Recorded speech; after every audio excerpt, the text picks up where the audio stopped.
கழகத்தின் நிரந்தர பொதுச் செயலாளர், மாண்புமிகு வருங்கால தமிழ்நாடு முதலமைச்சர், சாமானிய முதல்வராக சரித்திரம் படைத்திட்ட புரட்சி தமிழர் ஐயா எடப்பாடி அவர்களை வணங்கி, இருவரும் தெய்வங்களான புரட்சி தலைவர் எம்ஜிஆர், தமிழகுலசாமி புரட்சி தலைவி அம்மா அவர்களின் நல்ல ஆட்சியோடு தாய் தமிழ்நாட்டு மக்களுக்கு அரசியல் காழ்ப்புணர்ச்சியோடு அல்ல, அக்கறையோடு இதை பணிவோடு சமர்ப்பிக்கின்றேன்.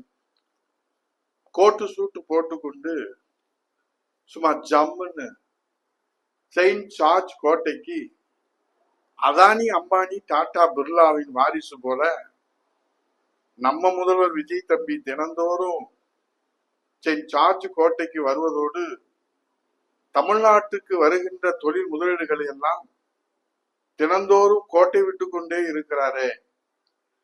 தொழில் முதலீடுகளை சும்மா கில்லி மாதிரி அதிரடி காட்டி பாதுகாக்க வேண்டாமா விஜய் தம்பி என்பதுதான் தமிழ்நாட்டு மக்களுடைய அதிர்ச்சியாக இருக்கிறது. தமிழக தொழில் வளர்ச்சியில் மைல்கல்லாக கோவை முதல் பெங்களூரு வரை பாதுகாப்பு தொழில் வழித்தடமாக டிஃபென்ஸ் இண்டஸ்ட்ரியல் காரிடார் 2018ஆம் ஆண்டு புரட்சி தமிழர் எடப்பாடியார் தலைமையில் அம்மா ஆட்சியில் அறிவித்ததை அன்றைக்கு பாதுகாப்புத்துறை அமைச்சராக இருந்த மாண்புமிகு இன்றைய நிதி அமைச்சர் நிர்மலா சீதாராமன் அவர்கள் அந்த திட்டத்திற்காக defence research and develop organisation, பாதுகாப்பு ஆராய்ச்சி மற்றும் மேம்பாட்டு நிறுவனம், இது நம் தமிழ்நாட்டிற்கு ஒரு வரப்பிரசாதமாக நாம் பார்த்து வந்தோம். ஆனால் இன்றைக்கு நிலைமை என்ன? மேம்படுத்தப்பட்ட நடுத்தர விமானம், மேம்படுத்தப்பட்ட நடுத்தர ரக போர் விமான திட்டம் AMCA ஓசூரில் அமைய இருந்தது 2500 கோடியில.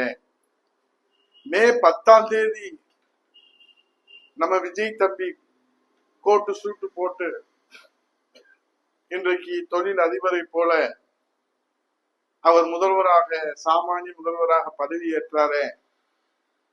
அப்போது நமக்கு தெரியாது 15ஆம் தேதி திடீரென இந்த தொழில் முதலீடு ஆந்திராவுக்கு போய்விடும் என்று. இப்போது மத்திய அரசின் இந்த முக்கிய தொழில் திட்டங்களுக்கு நாம் என்ன முயற்சி எடுத்தோம் என்று விளக்குவாரா நம்ம விஜய் தம்பி முதல்வர்? பல தனியார் முதலீடுகளும் இந்த மத்திய அரசின் முதலீடுகளோடு தமிழ்நாட்டிலிருந்து வெளியேறி ஆந்திராவுக்கு சென்று கொண்டிருக்கிறதே. மேலும் தமிழக அரசுடன் புரிந்துணர்வு ஒப்பந்தம் செய்திருக்கும் நிறுவனங்களில் இன்னும் எத்தனை நிறுவனங்கள் இங்கிருந்து வெளியேறி செல்லுமோ என்கிற அதிர்ச்சியும் அச்சமும் தொழில் முனைவோர் மத்தியிலே எழுந்திருக்கிறதே. இதற்கெல்லாம் என்ன தீர்வு காண போகிறார் நம்முடைய முதல்வர் விஜய் தம்பி? ஆனா ஒண்ணு முக்கியம், 21ஆம் நூற்றாண்டில எத்தனையோ முதல்வர்களை இந்த நாடு சந்தித்திருக்கிறது. ஆனால் யாராலும் கண்டுபிடிக்க முடியாத மாயாஜால மந்திர வித்தைகளை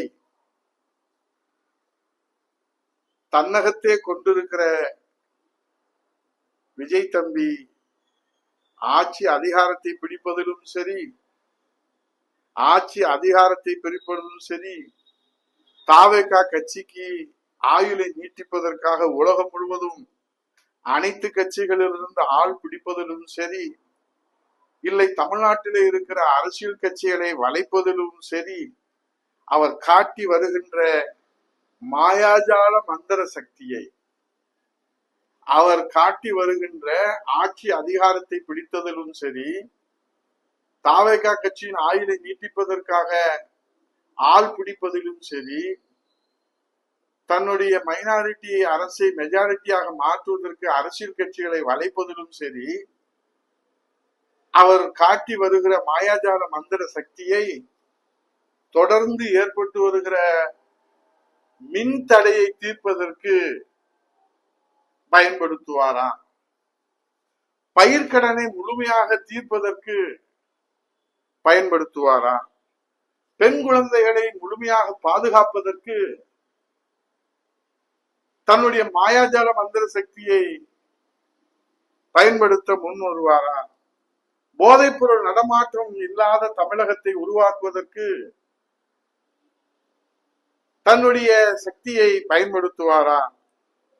காவேரியிலே, முல்லை பெரியாறிலே புதிய அணை கட்டுவதை தடுப்பதற்கும் 2500 மகளிர் உரிமை தொகை உள்ளிட்ட தேர்தல் வாக்குறுதிகளை வாய்தா வாங்காமல் வழங்குவதற்கும் தமிழக மக்களுக்கு நல்ல செய்தியை கொடுப்பதற்கும் தன்னுடைய மாயாஜால மந்திர சக்தியை விஜய் தம்பி எப்போது பயன்படுத்த தொடங்குவார் என்பதுதான் இந்த தமிழ்நாட்டு மக்களுடைய கேள்வியாக இருக்கிறது. ஆகவே கோவை ஓசூரில் அமைய இருந்த அந்த போர் ரக விமானம் சாலையும் சரி, தூத்துக்குடியில உலகத்தரம் வாய்ந்த கப்பல் கட்டும் திட்டம் 29,000 கோடி முதலீட்டில தொடங்குவதாக இருந்தது. அதுவும் இப்போது ஆந்திராவுக்கு சென்று விட்டது. ஆகவே தமிழ்நாட்டிற்கு வர வேண்டிய தொழில் முதலீடுகள் வெளி மாநிலங்களுக்கு செல்வதால் நமது மாநிலத்தின் தொழில் வளர்ச்சி இன்றைக்கு பின்னுக்கு தள்ளப்பட்டிருப்பதை அறிந்திருப்பாரா நம்ம முதல்வர் விஜய் தம்பி? இந்த முதலீடுகள் போனதுனால என்ன, அதான் கொரியன் கம்பெனி இருக்கிறது என்று புதிய கம்பெனியை கணக்கு காட்டி தொழில் முதலீடுகளை கணக்கு முடிக்கிறாரா விஜய் தம்பி என்பதுதான் தமிழ்நாட்டு மக்களுடைய கேள்வி. மீண்டும் கேட்கிறேன், ஆள் பிடிப்பதிலும் அரசியல் கட்சிகளை வளைப்பதிலும் தன் தாவேகா கட்சியின் ஆயுளை நீட்பதிலும் தன் தாவேகா அரசினுடைய ஆயுளை நீட்டிப்பதிலும் தன்னுடைய மாயாஜால மந்திர சக்தியை மிக அணுக்கமாக நுணுக்கமாக நுண்ணறிவோடு பயன்படுத்துகிற நம்ம முதல்வர் விஜய் தம்பி தமிழ்நாட்டின் பிரச்சனைகளை தீர்ப்பதற்கு அவருடைய மாயாஜால மந்திர சக்தியை நுண்ணறிவு நுணுக்கமான அறிவாற்றலை பயன்படுத்த முன்வருவாரா விஜய் தம்பி என்பது அக்கறையினால் எழுந்த கேள்வியை தவிர அரசியல் காழ்ப்புணர்ச்சியினால் எழுந்த கேள்வி அல்ல. நன்றி, வணக்கம்.